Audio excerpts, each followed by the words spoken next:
Hi everyone, it's Liam here from Rating the Races. I was just thinking I don't really need to say that because you can see it's me. I don't have a twin, so it couldn't be a twin. I guess if you're listening to it, it might not be clear that it was me. But anyway, let's move on. So I'm going to go through the races at Cheltenham. I'm using a logged out view. Obviously, I would see the ratings normally, but this is so that it can be released to everybody and it's not unfair on our premium members who pay to see the ratings. So who do I fancy in the first race? Probably Cormier. His last two efforts, he finished 12th, I think it was, 12th or 14th, 12th, I think it was, in the Greatwood Hurdle at Cheltenham. And he'd also finished 4th in the Welsh Champion Hurdle at Ffos. Well, this is not a Welsh Champion Hurdle. This is not a Greatwood Hurdle. This is, significantly easier. I think the highest rated horse on official ratings is 136, whereas I think for the Greatwood Hurdle, the rate is 147. This is a drop in class, really. And is there anything that looks super progressive? I'm not that sure. Byzantine Empire has been winning races, so he's gone up in the handicap.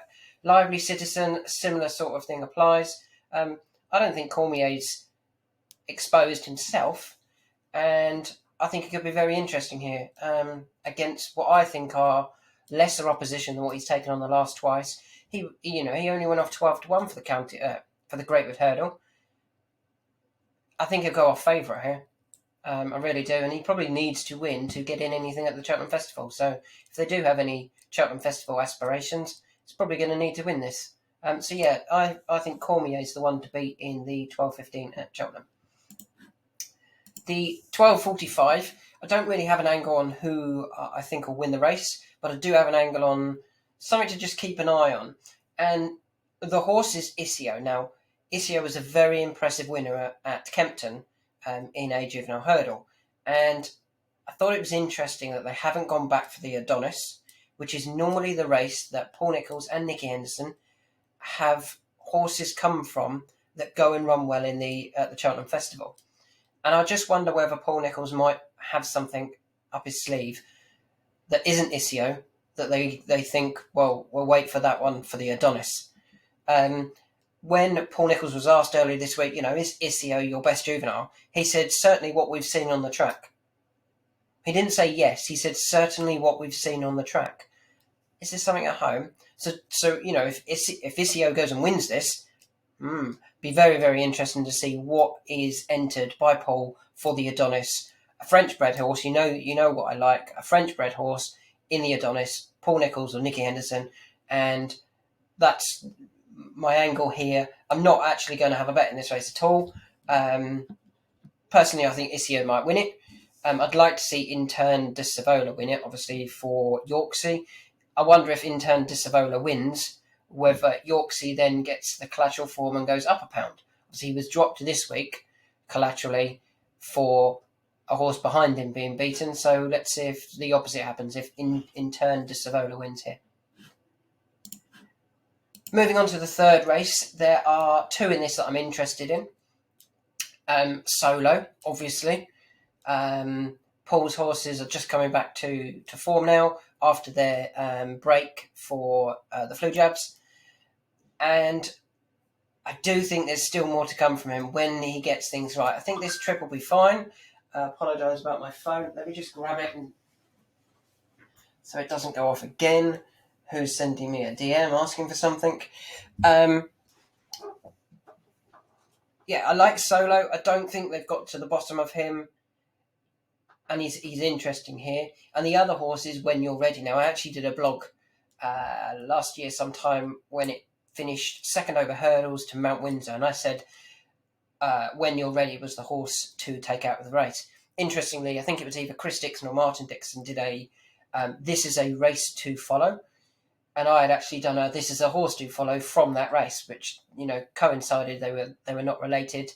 But When You're Ready has won twice since then from 6 runs. Not bad. And I think he's very interesting here. I don't think he's at the bottom of his mark, at the top of his mark, sorry. I think there's certainly more to come from When You're Ready. and going to Cheltenham, everyone loves the Cheltenham winner, so he could be very interesting. It's quite a good race. Your Darling, Oscar Elite, where are they going to go at the Cheltenham Festival?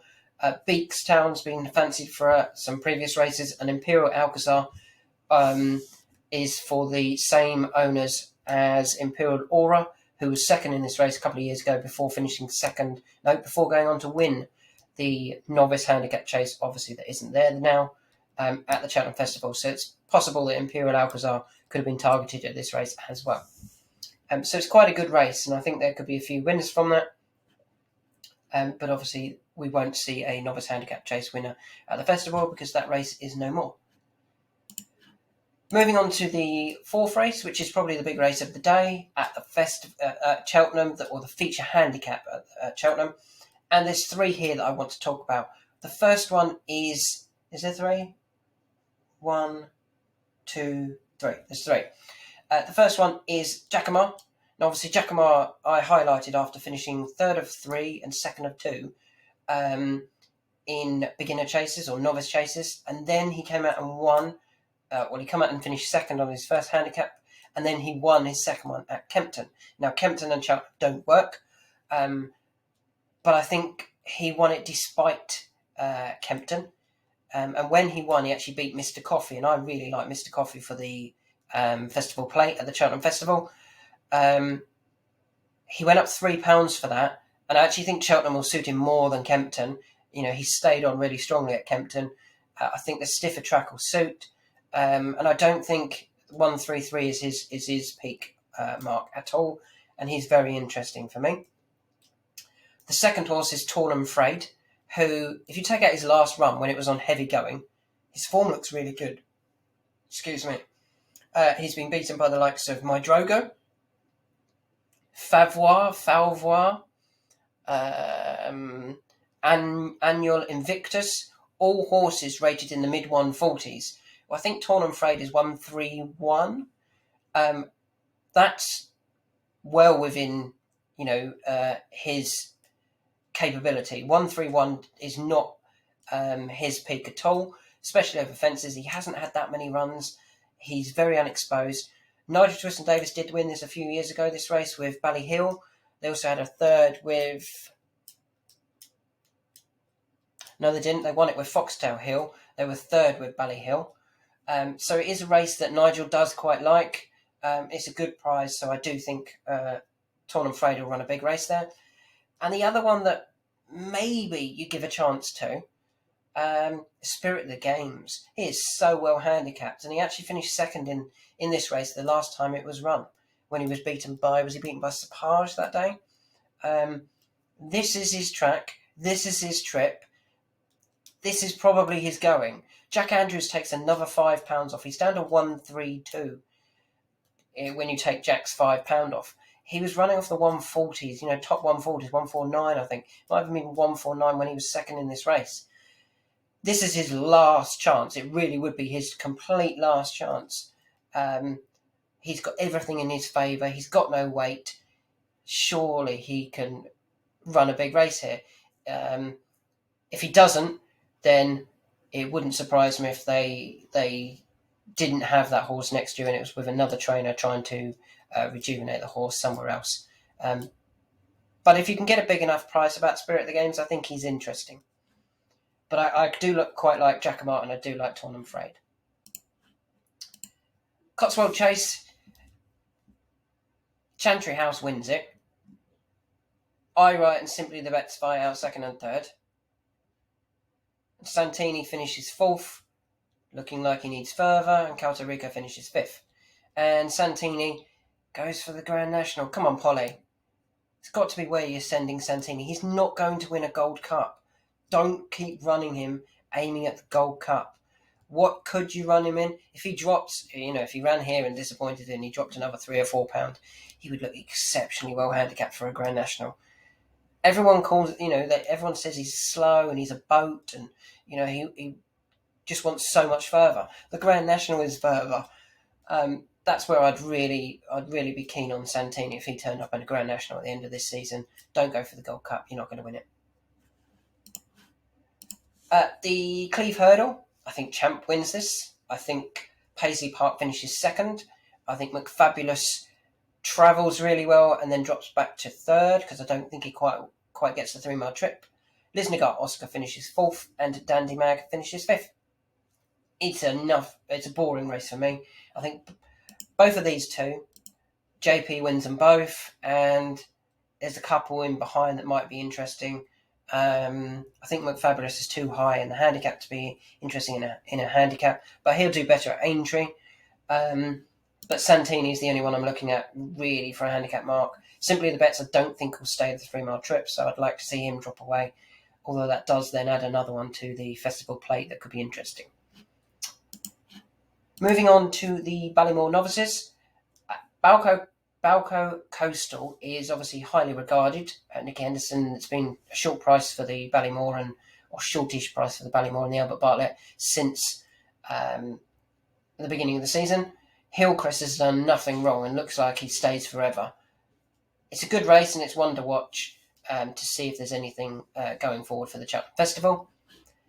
And the final race of the day at the Cheltenham is the bumper, and I would be looking at the Fergal O'Brien trained Hidden Beauty. I do like Fergal O'Brien in bumpers, not him in bumpers, but his horses, and I think he's very good with mares. And I'd like to see Hidden Beauty win it for a couple of reasons. One, that I hope he's gone, do you know what, we'll go and win this listed race with Hidden Beauty, and we'll save our other one for the Cheltenham Festival, because that can win that one. Bonte, I think it's called. We've already advised it 33s. So I'm hoping Fergal O'Brien has split them up.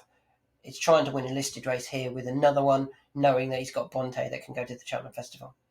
So there's just some thoughts for Cheltenham. There's a couple more videos to come. There's a Skybet Chase analysis video. There's a National Thoughts video to go along with my national blog that I've done.